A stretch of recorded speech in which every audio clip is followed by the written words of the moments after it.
Welcome back. So we're back with Moses Roper and his narrative, and he's running and he's running. So I'm going to go back a little to a part that I've read before and then come back. Mr. Gooch, having heard of me through an advertisement, sent his son after me. He tied me up and took me back to his father. Mr. Gooch then obtained the assistance of another slaveholder and tied me up in his blacksmith's shop and gave me 50 lashes with a cowhide.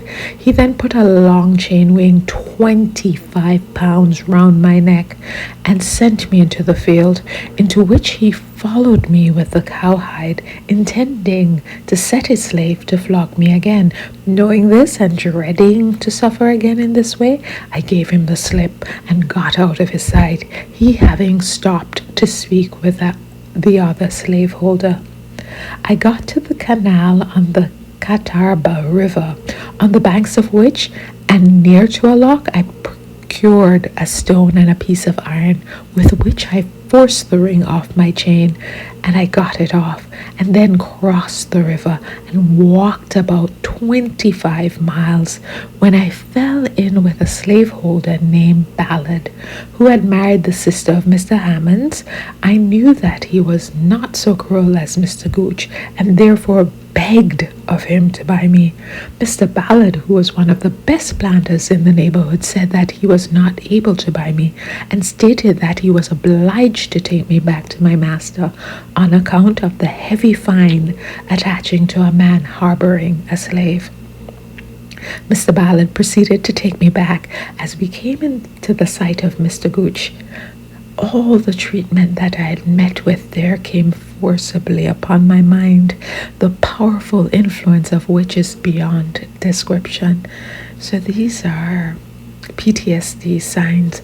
On my knees, with tears in my eyes, with a terror in my countenance and fervency in all my features, I implored Mr. Ballard to buy me, but he again refused, and I was taken back to my dreaded and cruel master. Having reached Mr. Gooch's, he proceeded to punish me. This he did by first tying my wrists together and placing them over the knees.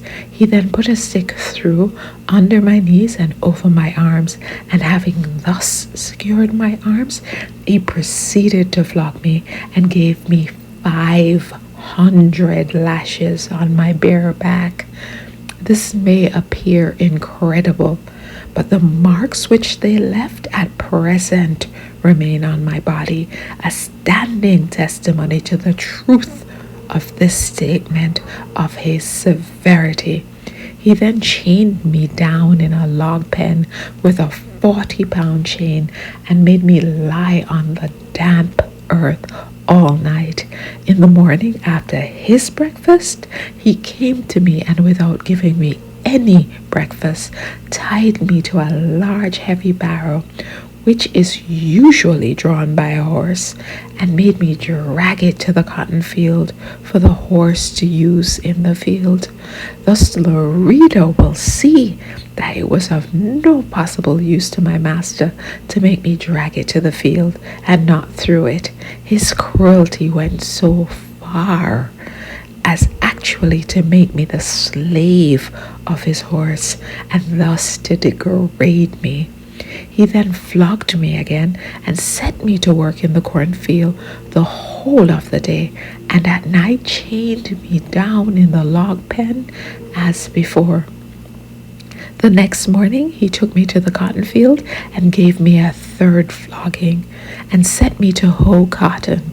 At this time I was dreadfully sore and weak with the repeated floggings and harsh treatment I had endured.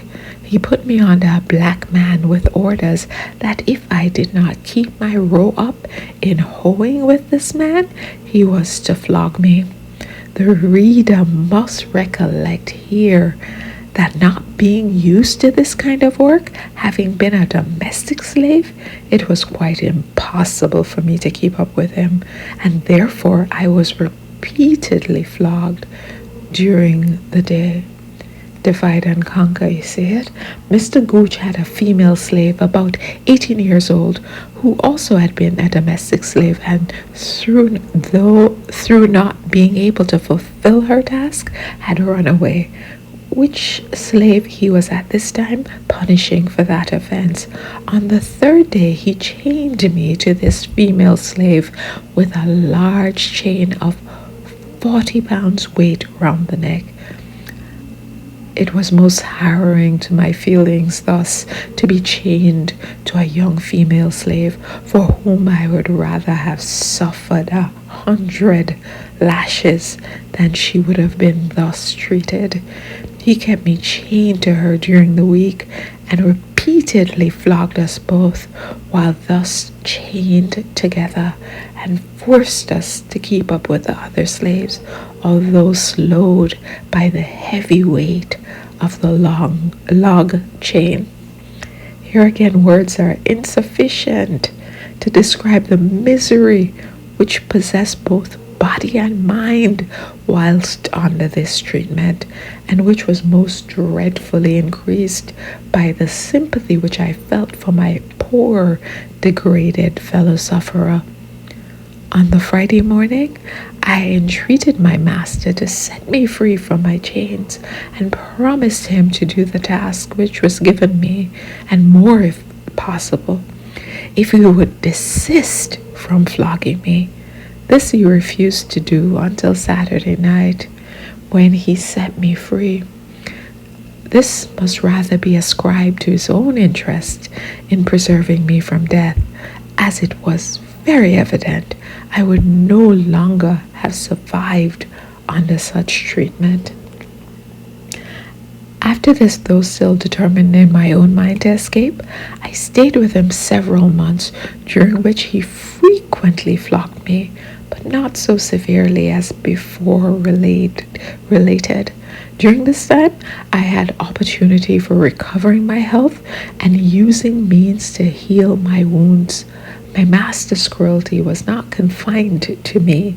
It was his general conduct, all his slaves. I might relate my many instances to substantiate this, but I'll confine myself to one or two. Mr. Gooch, it is proper to observe, was a member of a Baptist church called Blackjack Meeting House in Cashaw County, which church I attended for several years, but was never inside.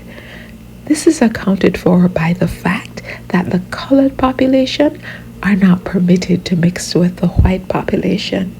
Mr. Gooch had a slave named Phil, who was a member of a Methodist church. This man was between 70 and 80 years of age. He was so feeble that he could not accomplish his task, for which his master used to chain him round the neck and run him down a steep hill. This treatment he never relinquished to the time of his death. Another case was that of a slave named Peter, who, for not doing his task, he flogged nearly to death, and afterwards pulled out his pistol to shoot him. But Mr. Gooch's daughter, snatched the pistol from his hand. Another mode of punishment which this man adopted was that of using iron horns with bells attached, you're seeing it now, to the back of the slave's neck. This instrument he used to prevent the black people from running away. Being a very ponderous machine, 7 feet in height, and the cross pieces being 2 feet, 4 and 6 feet in length, this custom is generally adopted among slaveholders in South Carolina and some other slave states. One morning, about an hour before daybreak, I was going on an errand for my master.